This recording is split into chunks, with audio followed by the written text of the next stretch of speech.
जय श्री कृष्णा। मेरे चैनल पर आप सभी का हार्दिक स्वागत है। आज हम श्री ठाकुर जी को भोग धरने के लिए मठड़ी यानी कि ठौर, शक्कर पारा और दही थरा सिद्ध करेंगे। ये सामग्री अनसकड़ी में मैदा, गेहूं का आटा और रवा में से सिद्ध की जाती है, लेकिन आज हम दूध घर के मुताबिक बनाएंगे तो ये फलाहारी भी बनेगी। आप ये सामग्री को अन्नकूट उत्सव, जन्माष्टमी उत्सव और कई उत्सव पर श्री प्रभु को भोग धर सकते हैं और वो बहुत ही सुंदर और प्रभु लायक सिद्ध होती है। तो वीडियो को स्किप किए बिना एंड तक अवश्य देखिए। रेसिपी पसंद आए तो उसे लाइक और शेयर करना ना भूलें। ये तीनों प्रकार की सामग्री हम एक ही आटे में से बनाएंगे। आटा गूंदने के लिए एक बड़ा सा बर्तन ले और उसमें 1.5 कप यानी कि 250 ग्राम राजगिरा का महीन आटा ले। ये आटा आपको मार्केट में आसानी से मिल जाता है, जो हम व्रत उपवास में पूड़ी या पराठा बनाने के लिए उपयोग में लेते हैं। उसमें 3 चम्मच देसी घी का मोयन करें। शक्कर पारा या मठरी बनाते वक्त आटे में मोयन थोड़ा ज़्यादा ही ले तो ही वो अंदर से खस्ता बनते हैं। अब घी को आटे के साथ अच्छे से मिक्स करेंगे।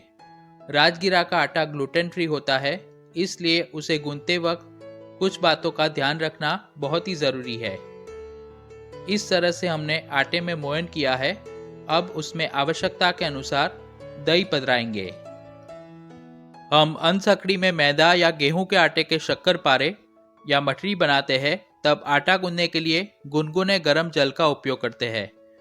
लेकिन राजगिरा का आटा ग्लूटेन फ्री होता है, इसलिए हम उसे सिर्फ दही से ही गूंदेंगे।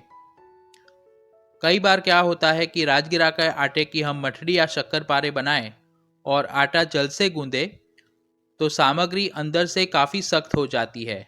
वैसा ना हो, उसके लिए मैंने घर पर जमाया हुआ फ्रेश दही लिया है। उसे आवश्यकता के अनुसार थोड़ा थोड़ा करके पधराते जाए और जैसे हम भाकरी बनाते हैं वैसा सख्त आटा गूंथकर तैयार करेंगे। इतना आटा गूंथने के लिए करीबन 7 से 8 चम्मच जितने दही का उपयोग होगा। दही ज़्यादा खट्टा ना ले। आटा गूंथते वक्त हमें बिल्कुल हल्के हाथों से गूंथना है, ज़्यादा प्रेशर नहीं देना है। इस तरह से हम आटे को मिक्स करते जाएंगे। इस तरह से करीबन 100 ग्राम दही का उपयोग करके हमने भाकरी जैसा सख्त आटा गूंथकर तैयार किया है। आटे को गूंथने के बाद बिल्कुल भी रेस्ट ना दे। आपको सामग्री के जितने नंग करने हो उसके मुताबिक उसमें से लोई बनाएं। अभी हम इतने आटे में से 3 सामग्री करेंगे, इसलिए हम मीडियम साइज की 2 मठड़ी, मीडियम साइज के 2 दही थरा और थोड़े से शक्कर पारे बनाएंगे। इसलिए हम इस तरह की मीडियम साइज की लोई बना रहे हैं। आपका ठाकुर जी का जितना नेक हो उसके मुताबिक आप सामग्री के नंग कर सकते हैं। मठड़ी बनाने के लिए एक लोई को चकले के ऊपर रखकर उसे मीडियम थिक साइज में बेले। आटा हमने सख्त गूंदा है, इसलिए बेलते वक्त अगर वो साइड से थोड़ा फटे तो उसे उंगली और अंगूठे की मदद से इकट्ठा करते जाए और बेलते जाए। राजगिरा का आटा ग्लूटेन फ्री होता है, इसलिए मैदा की जो मठड़ी बनाते हैं उससे इसे बेलने में समय अधिक लगेगा। इस तरह से हमने एक मठड़ी बेल ली है। अगर आपको छोटी साइज की मठड़ी बनानी हो तो एक बड़ी सी रोटी तैयार करें और कटोरी या कुकी कटर की मदद से आप उसे काट सकते हैं। अब चाकू की मदद से छेद करेंगे ताकि तलते वक्त वो फूले नहीं और अंदर से भी सीख जाए। इस तरह से दोनों मठरी को बेलने के बाद जो शक्कर पारा बनाने के लिए हमने लोई तैयार की थी उसे चकले के ऊपर रखकर मीडियम थिक साइज में बेलेंगे। नियम से जो शक्कर पारा की सामग्री श्री प्रभु को आरोगाई जाती है वो शुगर कोटेड होते हैं, यानी कि उसके ऊपर चाशनी चढ़ाई जाती है। हम घर पर जो नाश्ते में गुड़ के पानी वाले शक्कर पारे बनाते हैं वो आप अदकी में भोग धर सकते हैं। बेलने में थोड़ी सावधानी रखें और साइड से वो फटे तो उसे इकट्ठा करते जाए। अब थोड़े थोड़े डिस्टेंस पर हम चाकू की मदद से नीचे तक छेद करेंगे ताकि तलते वक्त शक्कर पारे बिल्कुल भी फूले नहीं और अंदर से भी सीख जाए। अब चाकू की मदद से टूक करके डायमंड शेप के शक्कर पारे तैयार करें। अगर आपको अनसकड़ी में सामग्री करनी हो तो उसका लिंक मैंने ऊपर आई बटन पर और वीडियो के डिस्क्रिप्शन बॉक्स में दिया है। ये सामग्री मैं मेरी समझ के मुताबिक कर रहा हूँ। आप अपने गुरु घर की रीत और जैसे आपको आज्ञा मिली हो उस मुताबिक सिद्ध करके श्री प्रभु को भोग धर सकते हैं। अब हम दही थरा बेलेंगे। जिस तरह से हमने मठरी को बेली थी बिल्कुल उसी तरीके से दही थरा बेलेंगे, लेकिन दही थरा थोड़े थिक होने चाहिए। अगर आपको दूध घर में माखन वड़ा सिद्ध करने हो तो आप आटा गूंदने के लिए दही की जगह सफेद मक्खन का उपयोग करें। अब दोनों दही थरा के ऊपर चाकू की मदद से छेद करेंगे। अगर आपको अनसकड़ी में सामग्री करनी हो तो 300 ग्राम मैदा और 200 ग्राम रवा लेकर उसमें मुट्ठी पड़ता घी का मोयन करें और दही से आटा गूंथकर बिल्कुल इसी तरीके से बना सकते हैं। इस तरह से सभी सामग्री को बेलने के बाद अब हम उसे गरम घी में डीप फ्राई करेंगे। सामग्री तलते वक्त घी का टेम्परेचर मीडियम होना चाहिए।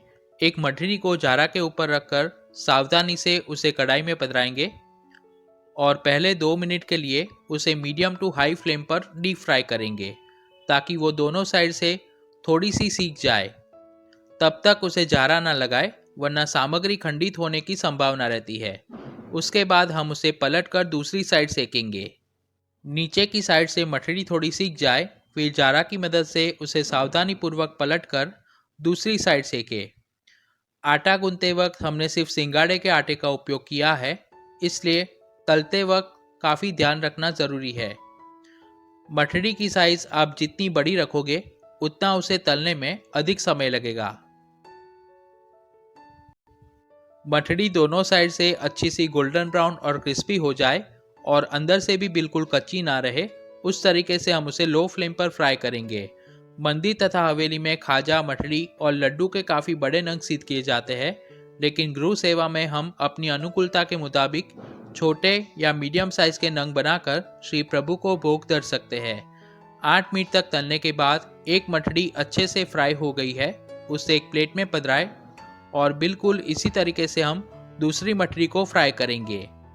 जब भी आप दूध घर या अनसकड़ी में सामग्री करें तब मोयन के लिए और तलने में देसी घी का ही उपयोग करें। दूसरी मठरी भी अच्छे से फ्राई हो गई है, उसे प्लेट में पधराएं और रूम टेम्परेचर पर ठंडी होने दें। अब हम शक्करपारा को घी में डीप फ्राई करेंगे। मठरी की तरह शक्करपारा को भी पहले 2 मिनट के लिए मीडियम टू हाई फ्लेम पर और फिर गैस की फ्लेम स्लो करके वो दोनों साइड से और अंदर से अच्छे से सीख जाए और गोल्डन ब्राउन और क्रिस्पी हो जाए तब तक फ्राई करेंगे।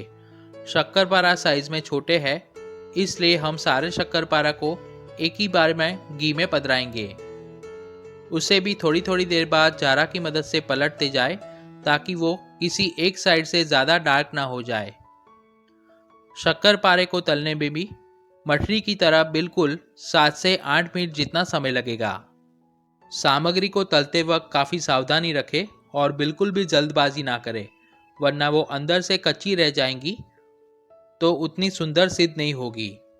शक्करपारा भी दोनों साइड से अच्छे से गोल्डन ब्राउन और क्रिस्पी हो गए हैं। दिवाली के उत्सव पर श्री ठाकुर जी को दीवड़ा नाम की सामग्री नियम से भोग धरी जाती है। उसका लिंक मैंने ऊपर आई बटन पर दिया है। तले हुए शक्करपारा को एक प्लेट में निकालकर उसे रूम टेम्परेचर पर ठंडे होने दें। मठरी और शक्करपारा दोनों अच्छे से ठंडे हो जाए फिर हम उसके ऊपर चाशनी बनाकर कोट करेंगे। जिस तरह से हमने मठरी और शक्करपारा को घी में डीप फ्राई किया बिल्कुल उसी तरीके से हम दही थरा को भी फ्राई करेंगे। अभी मैंने दही थरा की साइज जो हम रेगुलर नमकीन दही थरा बनाते हैं उससे बड़ी रखी है, आप छोटी साइज के भी बना सकते हैं। दही थरा को हम फीका और मीठा दोनों तरीके से बना सकते हैं। मीठा दही थरा बनाने के लिए एक प्लेट में पाव कप पीसी हुई शक्कर ले और उसमें आधा चम्मच इलायची का पाउडर पधराकर अच्छे से मिला ले। जैसे माखन वड़ा बनाते वक्त हम मिक्सचर तैयार करते हैं बिल्कुल वैसा ही करना है। दही थरा के ऊपर आप चाशनी भी कोट कर सकते हैं। दही थरा अच्छे से डीप फ्राई हो जाए फिर वो गर्म हो तभी हम उसे बूरा और इलायची के मिक्सचर में पधराएंगे और चम्मच की मदद से चारों साइड मिक्सचर को अच्छे से कोट करेंगे। ये सामग्री दिखने में पूर्णिमा के चंद्रमा जैसी है तो आप शरद पूर्णिमा के दिन भी ये सामग्री श्री प्रभु को भोग धर सकते हैं।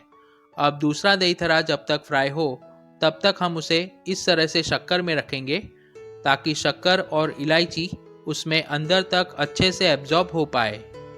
अब दही थरा थोड़े ठंडे हो फिर हम उसे एक प्लेट में पधराएंगे। अगर किसी साइड शक्कर अच्छे से लगी ना हो तो आप हाथ की मदद से लगा सकते हैं। ये दूध घर के दही थरा मैदा के दही थरा की तरह फूलते नहीं है, लेकिन अंदर से एकदम सॉफ्ट और खस्ता तैयार होते हैं। तो श्री प्रभु को दूध घर में भोग धर सके वैसी सुंदर सामग्री दही थरा बनकर तैयार है। मठरी और शक्करपारा रूम टेम्परेचर पर अच्छे से ठंडे हो गए हैं। अब हम चाशनी की तैयारी करेंगे। चाशनी बनाने के लिए एक हैवी बॉटम कढ़ाई में 1 कप यानी कि 200 ग्राम शक्कर ले और उसमें शक्कर डूबे उतना जल पधराए। मैंने करीबन पौने कप जल का उपयोग किया है।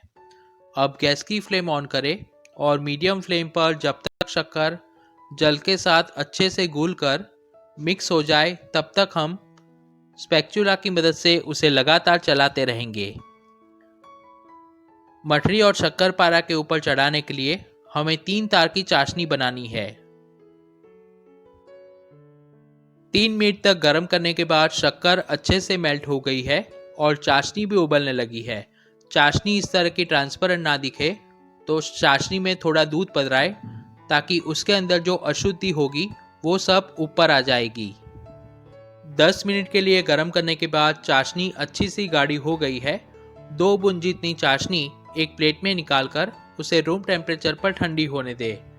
आप गैस की फ्लेम कैसी रखते हो उसके ऊपर भी चाशनी कितनी देर में तैयार होगी वो डिपेंड करता है। 10 से 12 सेकंड में चाशनी अच्छे से सेट हो गई है। अब उसे ज़्यादा ना उबालें, गैस की फ्लेम बंद करें और तैयार की हुई चाशनी में थोड़ा सा बरास कपूर और इलायची पाउडर पधराएं।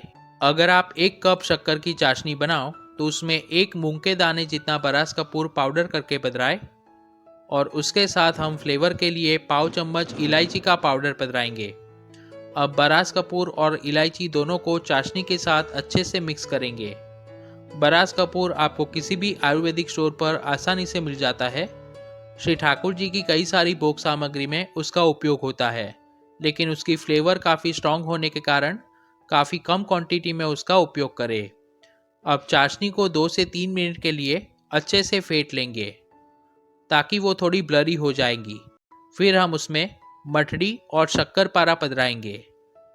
आप चाशनी 1.5 या 2 तार की भी बना सकते हैं।